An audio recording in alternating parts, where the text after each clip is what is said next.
I'm Manish Jain, the head of fund management at Centrum, and welcome to the latest edition of the Equity Markets Outlook Monthly. Now, the markets for the last almost close to 14 months have been moving sideways. We touched a high of about 26,200 in August, September of last year, and we continue to be significantly below that mark. The interesting thing is that in the large cap space, if you look at the larger weight sectors like, for example, banks, like, for example, autos, like, for example, IT, they have actually not moved at all. It's largely the mid and the small cap where bottom-up ideas have kind of made money for the investors. So the moot question at this point of time is that what should be our investment strategy and what is it that we should be doing with our money at this juncture? Now, the point here is that simply if you take one step back, then the government realizes that we've kind of starting to hit a ceiling as far as investments are concerned. So the economy cannot be an investment-led economy. Government capex will not rise beyond, high single digits year after year, every year from here onwards. The days of 25-30% increase in government expenditure are well and beyond us.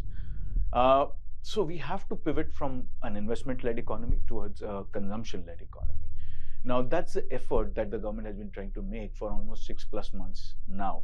And you see the monetary policy and the fiscal policy both have come together for the first time, trying to drive consumption as much as we can.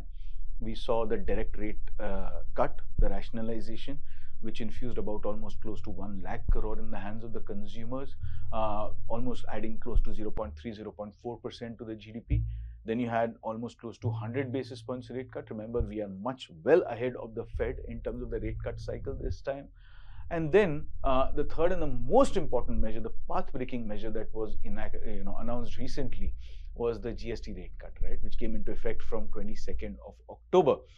Now, interesting thing is that despite all of this, so far, we've seen very little evidence of consumption picking up. Why? Maybe because, consumers are waiting on the sideline. If you look at the auto numbers for August, for example, they are the classic testimony to that.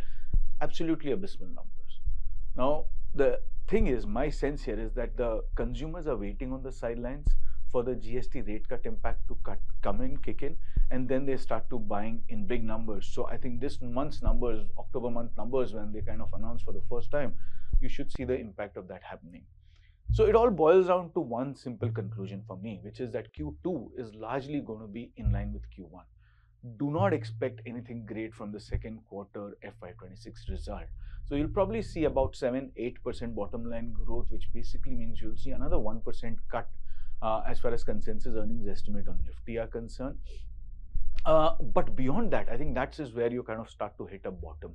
And what my investment strategy would be very simply is to wait for Q3 and then, ride the rally from there onwards, because then it's a straight double-digit earnings growth which is going to kick in from there onwards. So use the next couple of months till about mid or end of December to build up positions. And which sectors should you be targeting? I think I would look at banks, largely because they again are indirect beneficiaries of this whole GST rate cut, because credit growth, if it picks up in the economy, the banks I think are the first ones to kind of benefit out of that. So I would buy large cap banks, value play. I would look at autos, again, very direct impact and beneficiaries of the whole GST rate cut scenario. I would look at IT. I think valuations and earnings both have kind of started to bottom out over there. And in the mid and the small cap space, I would look at consumption stories like, for example, hospitals and hotels, and then electronics, manufacturing and power, which are going to be my favorites as well. So I would wait from here to December to kind of build up position in these sectors and then ride the rally thereafter. So I think the best time to invest in equities is now. Swim against the tide. Don't go by the market despondency that is starting to kick in. Equities, you make the extra delta only by buying when everybody else is not, right? So keep that in mind and go and invest now today. Happy investing.